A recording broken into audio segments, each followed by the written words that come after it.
So clarity can mean lots of different things to lots of different people. To me, it means being clear on the why, the what, the where, the when, the how, and the who.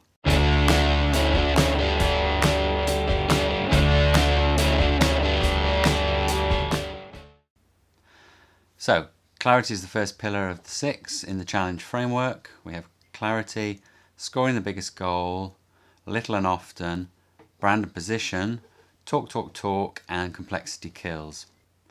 Clarity, I think, is really a key area of project management. It's one of the 6 pillars of the challenge framework. It's something that just keeps cropping up over and over again. So clarity can mean lots of different things to lots of different people. To me, it means being clear on the why, the what, the where, the when, the how, and the who. It's a classic project management expression to say who's doing what and when. If you keep on saying to yourself in your head and out loud when you're running a project, who's doing what and when, who's doing that activity and when are you doing that, when can I have it by, then you can't really go far wrong. It's really important to be clear on setting goals and objectives and associating tasks with individuals, with people, so that everyone's clear about what's expected of them, who's on the hook for delivering something, by when, and then everyone's obviously aligned and on the same page. The name of each pillar is a single word or a short phrase that's designed to be very simple and easy to remember. A good way to unlock the power behind each of the pillars is to ask a series of related questions. The first question to ask is, why are we doing the project? i.e., what are the business drivers for initiating the project? Why is it being requested? Sometimes people have different perspectives behind the reasons and justifications for a project. These reasons and justifications can be internal to the business, or they can be external and derived from customers and from feedback. Second question then to ask is, what is the customer problem it solves, and how valuable is it to them? So again, this question is designed to get to the heart of the justification and the reason behind initiating and wanting to deliver this particular project. It frames it in terms of a customer problem rather than a business's desire to do something, to have a new website or a new flashy product, but to frame it in from the customer's perspective.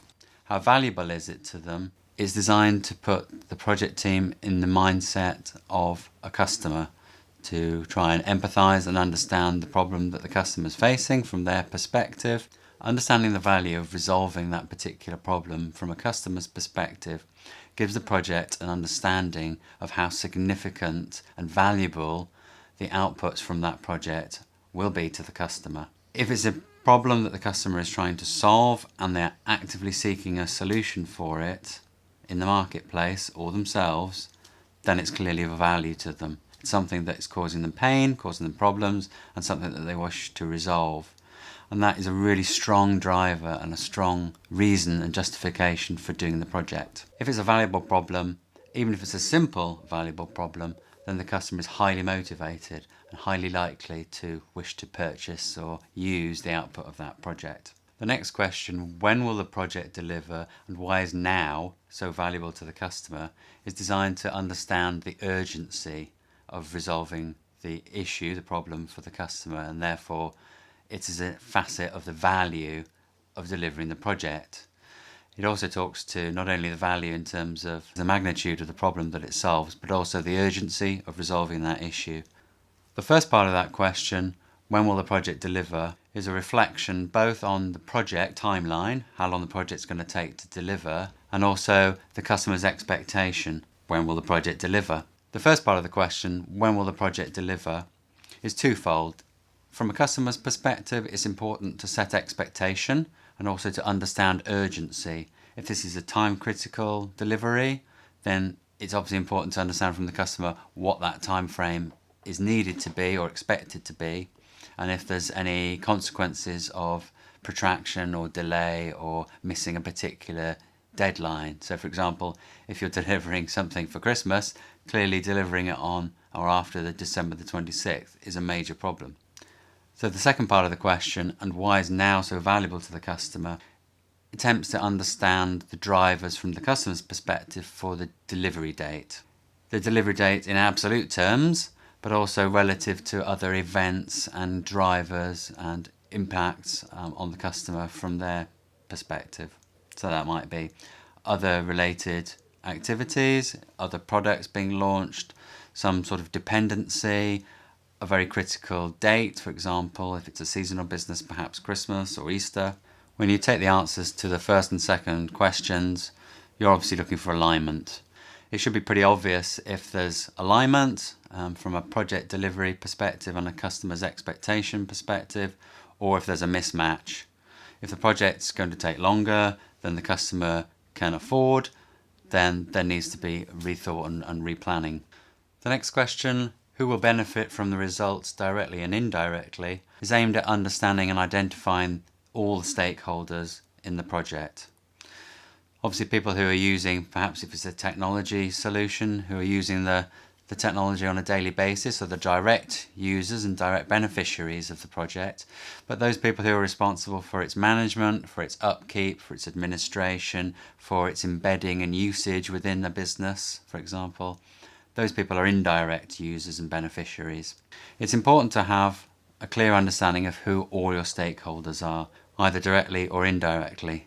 This question obviously focuses around the results and the usage of the outputs of a project, but it's important to address that question in all aspects of the project.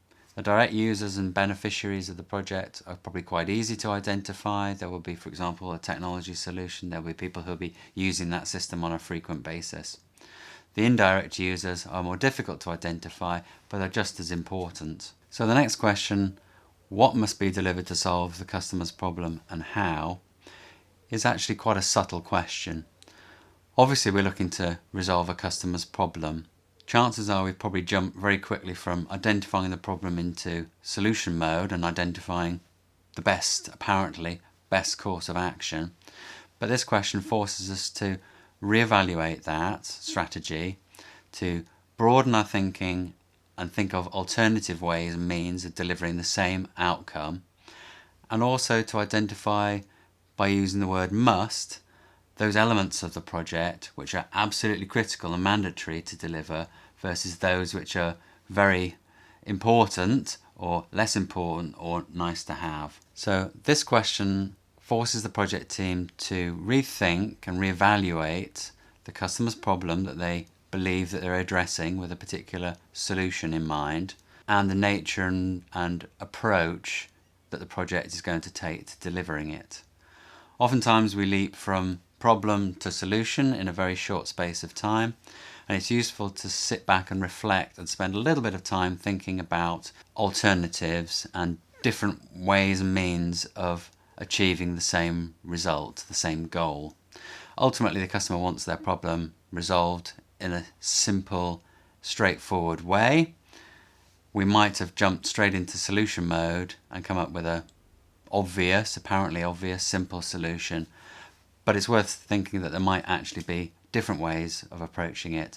Simpler ways, less complicated ways, more strategic ways, and to identify ways of simplifying and reducing the scope of a particular project before it's initiated. The second part of the question, and how, is a way into a conversation about alternatives, to rethink and reanalyze the approach that the project is taking. Alternative solutions, alternative approaches, alternative timelines, alternative values and benefits. So what can be broken apart, what can be simplified, what can be omitted, and what can be done in parallel? This is an analysis question.